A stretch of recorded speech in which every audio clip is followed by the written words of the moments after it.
ಮೊದಲ ಸ್ತ್ರೀ ಪುರುಷರಾದ ಆದಾಮ ಹವ್ವರು ದೇವರು ಅವರಿಗಾಗಿ ನಿರ್ಮಿಸಿದ ಸುಂದರವಾದ ತೋಟದಲ್ಲಿ ವಾಸಿಸುತ್ತಿದ್ದರು. ಆದರೆ ಸೈತಾನನು ವಂಚಕ ಸರ್ಪದ ರೂಪದಲ್ಲಿ ಬಂದು ಆದಾಮ ಹವ್ವರನ್ನು ಪರಿಶೋಧಿಸಿದನು.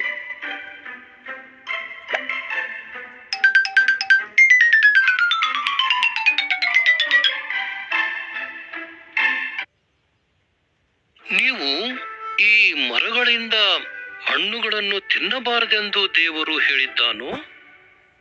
ಸರ್ಪವು ಹವ್ವಳಿಗೆ ಕೇಳಿತು. ಕೇವಲ ಈ ಮಧ್ಯದ ಮರ, ಅವಳು ಉತ್ತರಿಸಿದಳು. ಆ ಮರದ ಹಣ್ಣನ್ನು ನಾವೇನಾದರೂ ತಿಂದರೆ ಸತ್ತೇ ಹೋಗುತ್ತೇವೆ.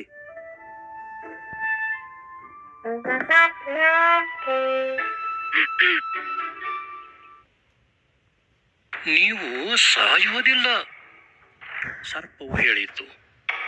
ಈ ಗಿಡದ ಹಣ್ಣನ್ನು ನೀವು ತಿನ್ನಬಾರದೆಂದು ದೇವರು ಹೇಳುವುದಕ್ಕೆ ಒಂದು ಕಾರಣವಿದೆ. ಅದನ್ನು ತಿಂದರೆ ನೀವು ಆತನ ಹಾಗೆ ಆಗುತ್ತೀರಿ. ಆತನಿಗೆ ತಿಳಿದಿರುವುದೆಲ್ಲವೂ ನಿಮಗೂ ತಿಳಿಯುತ್ತದೆ.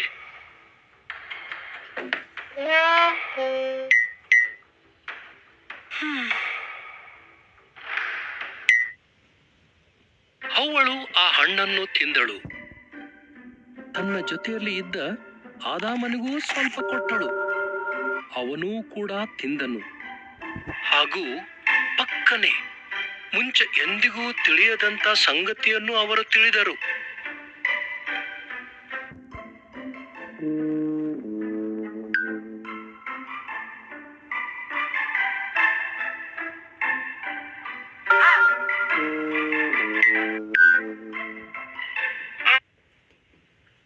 ತಾವು ಬೆತ್ತಲೆಯಾಗಿದ್ದೇವೆ ಎಂಬ ಸಂಗತಿಯನ್ನು ತಿಳಿದುಕೊಂಡರು.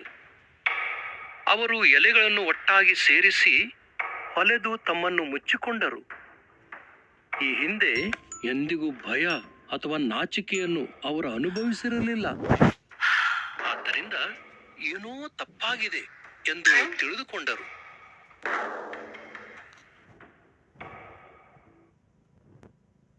ಆದಾಮನೇ, ಹವ್ವಳೇ, ದೇವರು ಕೂಗಿದ,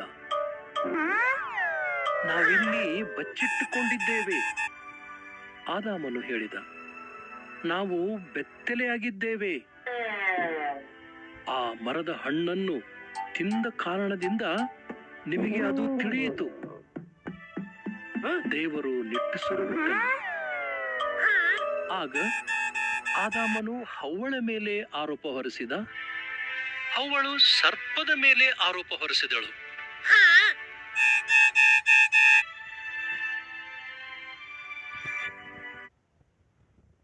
ಆಗ ದೇವರು ಹೇಳಿದನು, ಸರ್ಪವೇ, ನೀನು ನಿನ್ನ ಹೊಟ್ಟೆಯ ಮೇಲೆ ಹರಿದಾಡು. ಒಬ್ಬ ಸ್ತ್ರೀಯ ಮಗನು ನಿನ್ನನ್ನು ಸೋಲಿಸುವನು. ಹವ್ವಳೇ, ಮಗುವಿಗೆ ಜನ್ಮ ಕೊಡುವುದು ನಿನಗೆ ಬಲು ಸಂಕಟಕರವಾಗಿರುವುದು. ಆದಾಮನೇ, ಆಹಾರವನ್ನು ಬೆಳೆಯುವುದು ನಿನಗೆ ಬಲು ಕಷ್ಟಕರವಾಗಿರುವುದು.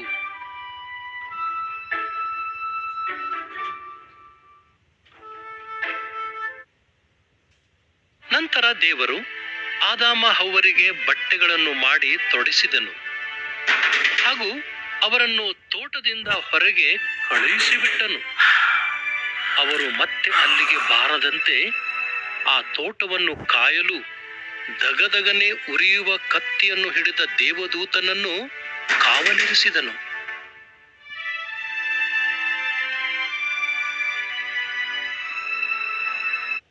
ಆದಿಯಲ್ಲಿ ಸುಂದರವಾದ ಜಗತ್ತಿನಲ್ಲಿ ವಾಸಿಸುತ್ತಿದ್ದೇವೆ. ನಮ್ಮ ಸುತ್ತಮುತ್ತಲೂ ಇರುವ ಅದ್ಭುತವಾದ ಸಂಗತಿಗಳತ್ತ ಸ್ವಲ್ಪ ನೋಡುವ. ನಾವು ಆದಿಕಾಲದತ್ತ ಹೋಗುವ ಹಾಗೂ ಇದೆಲ್ಲವೂ ಹೇಗೆ ಆರಂಭವಾಯಿತೆಂದು ಬೈಬಲ್ ನಮಗೆ ಏನು ಹೇಳುತ್ತದೆ ನೋಡುವ.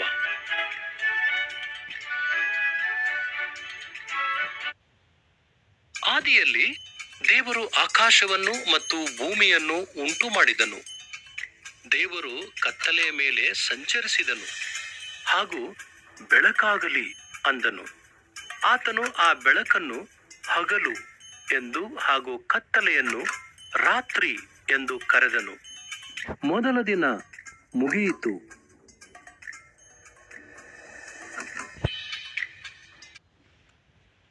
ನಂತರ ದೇವರು ಕೆಳಗಿನ ನೀರನ್ನು ಮೇಲಿನ ನೀರಿನಿಂದ ಬೇರೆ ಮಾಡಲು ಗುಮ್ಮಟವನ್ನು ನಿರ್ಮಿಸಿದನು. ಆತನು ಅದನ್ನು ಆಕಾಶ ಎಂದು ಕರೆದನು. ದಿನ 2 ಮುಗಿಯಿತು.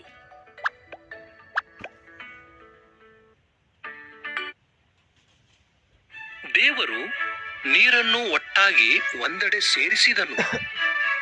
ಆಗ ಒಣನೆಲವು ಕಾಣಿಸಿಕೊಂಡಿತು. ಆತನು ಆ ನೆಲವನ್ನು ಭೂಮಿ ಎಂದು ಹಾಗೂ ನೀರನ್ನು ಸಮುದ್ರ ಎಂದು ಕರೆದನು. ನಂತರ ಆತನು ಹುಲ್ಲನ್ನು, ಬೀಜಗಳನ್ನು ಹಾಗೂ ಮರಗಳನ್ನು ಉಂಟು ಮಾಡಿದನು. ದಿನ 3 ಮುಗಿಯಿತು. ನಂತರ ದೇವರು ಆಕಾಶದಲ್ಲಿ ಬೆಳಕನ್ನು ಉಂಟು ಮಾಡಿದನು.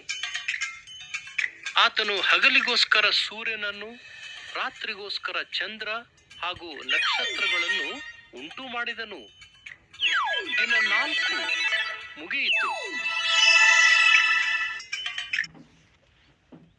ದೇವರು ನೀರಿನಲ್ಲಿ ಈಜುವ ಮೀನುಗಳನ್ನು ಹಾಗೂ ಆಕಾಶದಲ್ಲಿ ಹಾರಾಡುವ ಹಕ್ಕಿಗಳನ್ನು ಉಂಟು ಮಾಡಿದನು. ನೀವು ಸಂತಾನವನ್ನು ಪಡೆಯಿರಿ. ಆತನು ಅವುಗಳಿಗೆ ಹೇಳಿದನು, ಹಾರಾಡುತ್ತಾ ಹಾಡುತ್ತಾ ಜಗತ್ತಿನ ತುಂಬಾ ತುಂಬಿಕೊಳ್ಳಿರಿ ಎಂದು ಅವುಗಳನ್ನು ಆಶೀರ್ವದಿಸಿದನು. ದಿನ 5 ಮುಗಿಯಿತು. ಮುಂದೆ ದೇವರು ಪ್ರಾಣಿಗಳನ್ನು ಉಂಟು ಮಾಡಿದನು. ಆತನು ಸಾಕು ಪ್ರಾಣಿಗಳನ್ನು, ಕಾಡು ಪ್ರಾಣಿಗಳನ್ನು ಹಾಗೂ ನೆಲದ ಮೇಲೆ ಹರಿದಾಡುವ ಪ್ರಾಣಿಗಳನ್ನು ಉಂಟು ಮಾಡಿದನು. ಇನ್ನೂ ಒಂದು ಸಂಗತಿ ಮಾಡುವುದಿದೆ, ದೇವರು ಹೇಳಿದನು. ಎಲ್ಲಕ್ಕಿಂತ ವಿಶೇಷವಾದ ಒಂದು ಸಂಗತಿ.